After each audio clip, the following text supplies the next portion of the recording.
ဒီဓမ္မယုံကြီးနဲ့ပြည့်လာရောက်ပြီးတော့နားထောင်ကြတဲ့စာချက်သူတွေတစုံတရာတော့ကောင်းကျိုးရမှာပဲကွဒီလို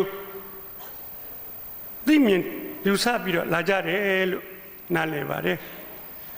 ကျွန်တော်တို့နိုင်ငံမှာစာပေဟောပြောပွဲတွေရှိတယ်အဲ့ဒါစာကိုနားနဲ့ဖတ်တာပါပဲစာရေးဆရာတွေကသူတို့ဖတ်ထားတဲ့စာတွေအများကြီးပဲသူတို့ဘဝအတွေ့အကြုံတွေသူတို့ရဲ့ဆင်ញံလုံးတရားတွေအဲ့ဓာတွေကိုဒီမှာပါဇက်နဲ့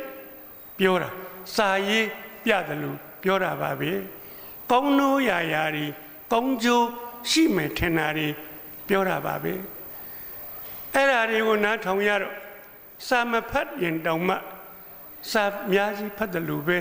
တထိုင်တည်းနဲ့ရတယ်သို့သောစာချက်သူများကိုလေးစားစွာနဲ့ပြောချင်ပါတယ်ကျွန်တော်တိုင်းပြည်ကျွန်တော်တို့နိုင်ငံတိုးတက်စေချင်လွန်းလို့ပါဗျာမြင့်ကျင်လွန်းလို့ပါမြန်မြန်ကြီးကိုမြင့်ကျင်လို့ပါကျွန်တော်တို့နောက်ကြခဲ့ပြီနှစ်တည်ကြာလာပါအလင်းအမြန်ခုန်ပြီးတော့မြင့်ကျင်နေအဲ့လိုမြင့်မို့ဆိုရင်ဘာလို့တလဲကျွန်တော်တို့လူတွေမြန်ရည်တွေမြင့်ရလိမ့်မယ်အသိတွေမြင့်ရလိမ့်မယ်တေချာပေါ့လူတွေရဲ့အသိမြင့်မို့ဆိုရင်စာတွေဖတ်ကြပါစာပေဟောပြောပွဲတွေနားထောင်ရင်းနဲ့အဲ့ဒီရတဲ့အသည့်တွေနဲ့တဲကောင်းမှလားကွဟောပြောပွဲကနေတိုင်းမရှိဘူးကွနေတိုင်းကိုယ်အသည့်ကိုမြင့်အောင်မြင့်နိုင်တာကတော့စာဖတ်ရင်မြင့်နိုင်တယ်နေတိုင်းမြင့်လို့ရတယ်တနေ့ကိုစာတစ်မျက်နှာပြီးရင်တစ်မျက်နှာဘူးမြင့်တက်လိမ့်မယ်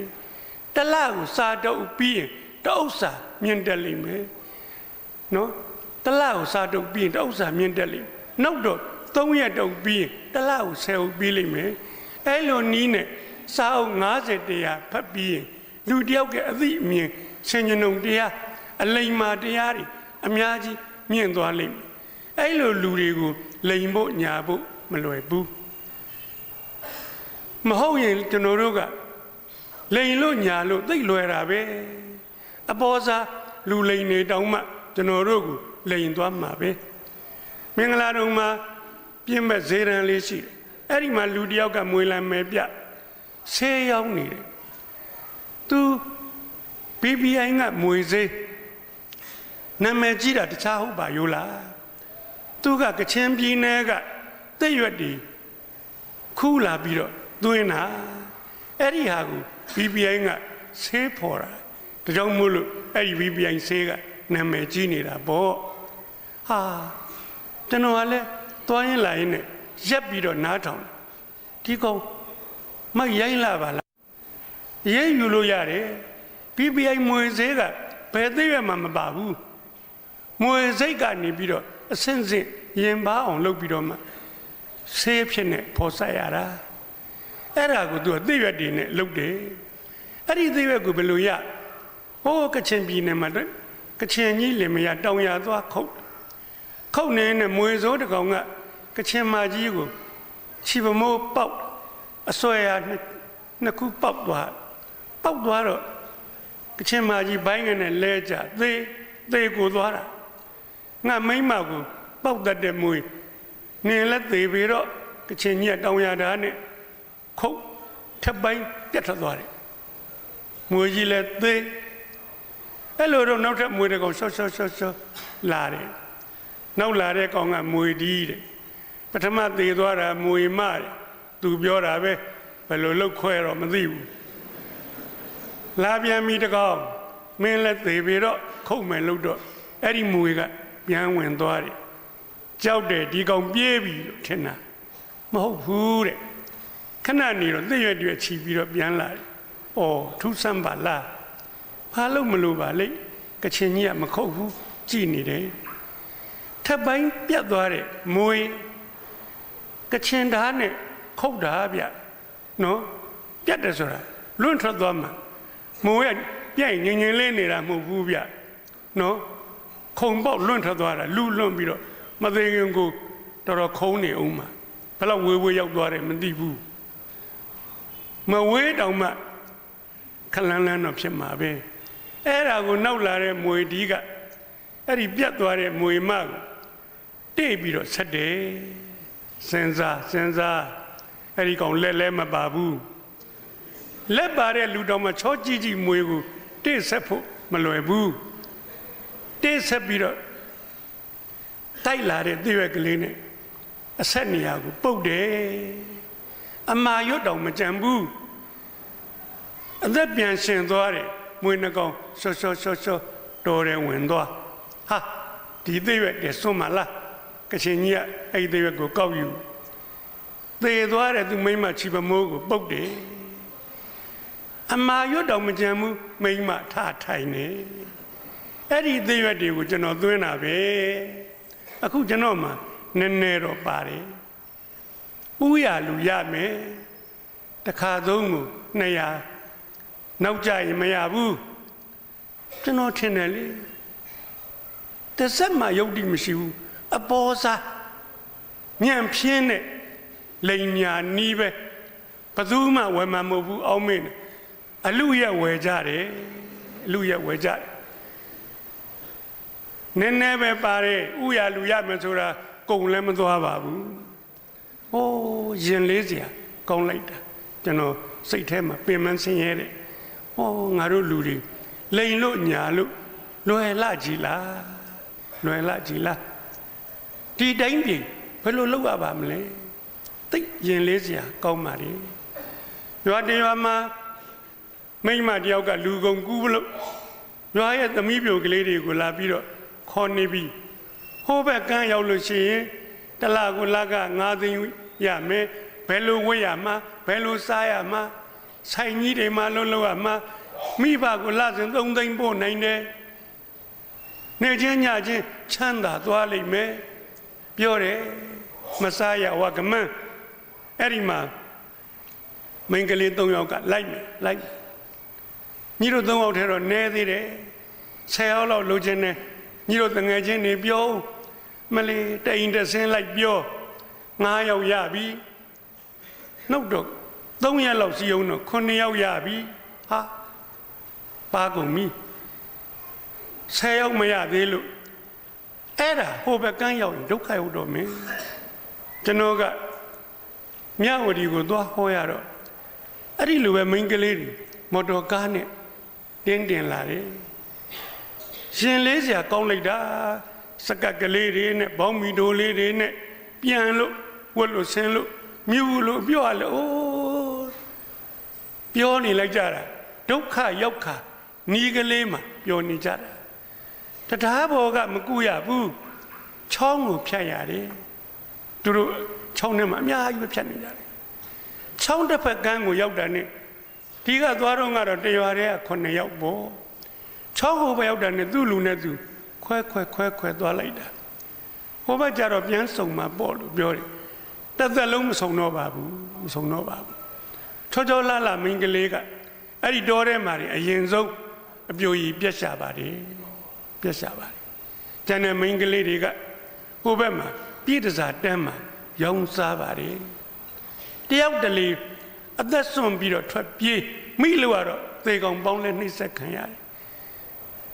ကံကောင်းလို့လွတ်သွားတဲ့ကလေးမကရဲကိုတိုင်းထိုင်းရဲနဲ့မြန်မာရဲနဲ့ဆက် operation လုပ်ပြီးတော့အဲ့ဒီနေရာတွေဝင်စီးရတယ်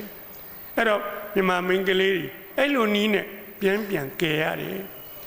ကယ်လို့ကိုယ့်ရွာကိုပြန်ရောက်တော့ဒီကလေးတွေမှာ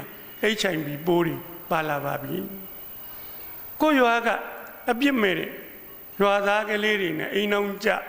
ဟိုကောင်နေရင်ထိုင်ရင်နဲ့ HIV တွေရငါနဲ့မဆိုင်ဘူးလို့ကြည့်မနေကြပါနဲ့တရွာလုံးနဲ့ဆိုင်နေအဲ့ဒီရွာမှာစာဖတ်တဲ့လူငယ်တယောက်သာရှိကြည့်အဲ့ဒီမိန်းမကိုခမည်းပဲရဘာလို့ဖို့လို့ဒီကလေးတွေခေါ်မှာခမည်းမှာမှတ်ပုံတင်ပါသလားရွာလူကြီးအိမ်လိုက်ခဲ့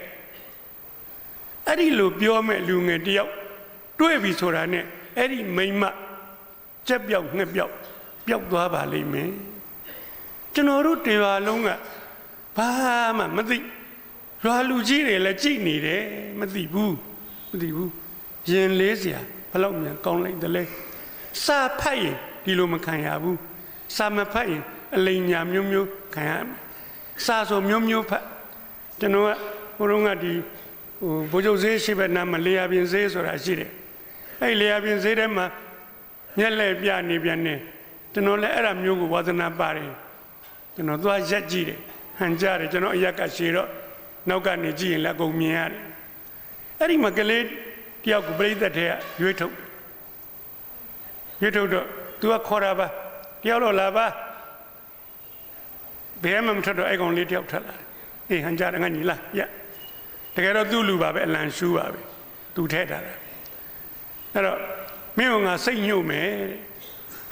မျက်လုံးကိုအဝတ်နဲ့ကြီးနဲ့စီးထက်ပတ်ပြီးစီးဘာမှမမြင်ရတော့ပါမမြင်ရတော့ပါမတရက်နေငါညီနောက်ကနေပြီးတော့နောက်စီကိုကြည့်ပြီးတော့စိတ်ညှို့တယ်မကြားဘူးပါဘူးဗျာနောက်စီကိုကြည့်ပြီးစိတ်ညှို့ရတယ်ဆိုမရှိပါဘူးစိတ်ညှို့တယ်ဆိုမျက်လုံးကိုကြည့်ပြီးညှို့ရတာနောက်စီကြည့်ပြီးညှို့ရနေဟိုကောင်ကဘိုင်းကနေပြက်လဲမှာပေါ်သူ့လူပဲအဲ့မှာသူကနောက်ကနေဖမ်းထားတယ်အေးစိတ်ညှို့လို့ရပြီအခုချိန်ကစပြီးတော့ငါမြင်တာတွေကိုမင်းကုန်မြင်ရမယ်ကျွန်တော်စိတ်ဝင်စားတယ်ဘာလို့မလဲကြည့်အဲ့လူကကောင်းငင်မော့ကြည့်ကဲအခုကောင်းငင်မှာ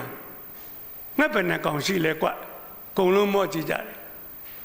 ဟိုကောင်မော့မကြည့်ပါဘူးမျက်နှာလဲဝက်စီထားသည်ငုံရကပဲနှစ်ကောင်ဟောကနေလက်ခုပ်တွေတီးတယ်ကျွန်တော်လည်းတီးတယ်ဟာကောင်းလိုက်တာဘယ်လိုလုပ်လိုက်မှမသိဟိုကောင်မမြင်ရဘဲနဲ့နှစ်ကောင်လို့ပြောတယ်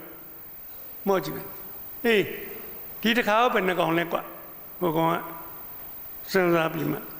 တကောင်ဟာကျွန်တော်တို့လက်ခုပ်တီးရပြန်ပြီအဲ့ဒီငှက်ကဘယ်ကိုပြန်သွားတာလဲကွတောင်ရက်ကိုပြန်သွားတယ်တီအောင်လက်ခုပ်ဟုတ်တယ်ဗျာကြီးကန်းကတောင်ကိုပြန်သွားတယ်အာဒီကောင်မမြင်ဘဲနဲ့ကုန်သိအဲ့ဒီကောင်ရဲ့နောက်ဘက်မှာရှိတဲ့မိမတယောက်ကိုလက်ညှိုးထိုးပြတယ်သူကဘာထူးကြလဲကွဟိုကောင်ကဟိုဘက်မှာလှည့်နေတာဝတ်နဲ့လက်စီထားသေးအဲ့ဒီကောင်ပြောတယ်မျက်မှန်ပါတယ်ကျွန်တော်တို့မှလက်ခုပ်တီးနေရတာဟုတ်တယ်ဗျာမျက်မှန်ပါတယ်ခဏနေတော့ဒီလူလက်မှာဘာရှိတယ်လဲကွစီးကလက်ရှိတယ်အကုန်မှန်နေဗျာအဲ့မှာမျက်လက်ဆရာကပြောတယ်သိကျင်သလားသိကျင်နှစ်ချက်ဟာသူကတော့မဆိုးဘူးပညာကိုရောင်းစားတာတလက်မလောက်ရှိပါတယ်ဗျာရှည်ရှည်လေးစာရွက်ကလေးရောင်းတာကျွန်တော်လည်းသိကျင်တာနဲ့နှစ်ချက်ပေးခဲ့ရအဲ့တော့နှစ်ချက်ကအတော်တန်ပါတယ်အဲ့နှစ်ချက်ပေးခဲ့အဲ့ဒါလေးကျွန်တော်ဖတ်ကြည့်ဟာလွယ်လေးဗျာသိတော့လည်းလွယ်လေးကဲအခုငှက်ဘယ်နှကောင်လဲဟဲ့ကဲတို့ကိုင်းတို့ကကြီးနဲ့စရင်အဲ့ဒါနှစ်ပဲနှစ်ကောင်ဒီနေ့ကျွန်တော်တို့ဟိုချဲထိုးနေတဲ့နှလုံးထိုးနေတဲ့ကောင်နေဒါမြန်ကျွမ်းပါအေးအခုကဘယ်နှကောင်လဲကွအေးဆိုတော့တကောင်ဒီငှက်ကဘယ်ကိုပြန်သွားတာလဲကွအဲ့လိုမင်းရင်တော့တဲ့မင်းကဘာမှစဉ်းစားမနေနဲ့တောင်ရက်ကိုပြန်နေတာပြောလိုက်တော့ငါကအဲ့ဒီငှက်တောင်ရက်ကိုပြန်မှမေးမှာမြောက်ပြန်ရင်မမေးဘူးဘုကောင်အပိုင်မယ်သူကဘာထူးခြားတယ်လဲကွလို့မင်းမျက်မှန်ပါတယ်လို့သာဖြေလိုက်မျက်မှန်မပါတဲ့လူကငါမပြဘူးကွသူတို့ချင်းချင်းညှိထားတာဒီလူလက်မှာဘာရှိတယ်လဲစီးကလက်ရှိတဲ့လူကိုလိုက်ရှာရတာအဲ့လူတွေ့မှသူကမေးတာနှစ်ချက်တန်းတာဗျာတန်းအဲ့ဒါကိုဘိုးတော်ဘွားတော်တွေအဲ့လိုလိန်စားနေတာရှိတယ်ကျွန်တော်မိတ်ဆွေတယောက်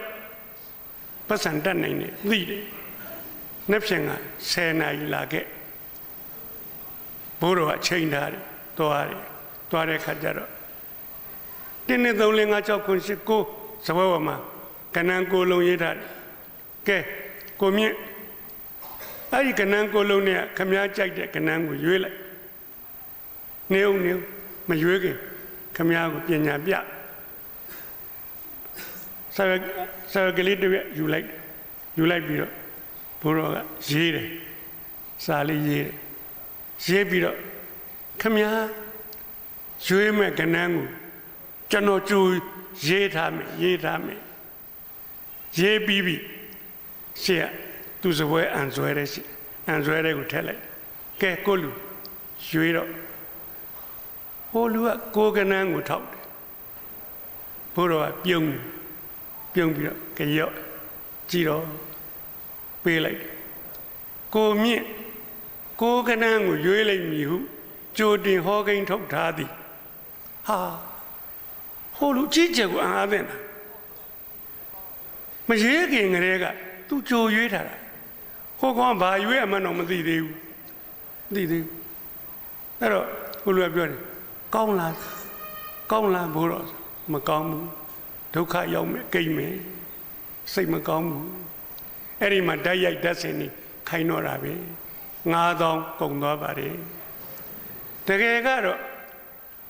အဲ့ဒီအန်ဆွဲထဲမှာကိုမြင့်တစ်ကနန်းကိုရွေးလိုက်မြူကြိုတင်ဟောကိန်းထုတ်ထားသည်အဲ့ဒီစာရွက်ရှိတယ်နှစ်ကနန်းကိုရွေးလိုက်မြူသုံးကနန်းကိုရွေးလိုက်မြူအိုးကိုမျိုးစလုံးရေးထားတာဘယ်ဟာရွေးအခုနထဲ့တာကောင်းမဟုတ်ဘူးသူအစင်းသင်းရှိပြီးသားတစ်ကနေကိုထိသူရွေးတဲ့ကောင်ကိုကောက်ထုတ်ပေးတာပဲလိန်ညာနီးတွေပါပဲအဲ့တော့စာတွေကိုအများကြီးဖိုက်သိတယ်ပါဇက်ဟာယဥမတိမြင်နေပါဏတ္တပြောတာအပွေးမြင်အပင်သိတယ်အသွေးမြင်အသွင်သိတယ်နော်ပုံတရံနဲ့အတွင်သရုပ်ခွဲခြားပြီးတော့ကြည်နိုင်တယ်ဆက်ပြီးတော့သိနိုင်တယ်အဲ့ဓာတွေကဉာဏ်ပညာတွေပဲစာတွေအများကြီးဖိုက်အဲ့ဒီလိုသိနိုင်ပါတယ်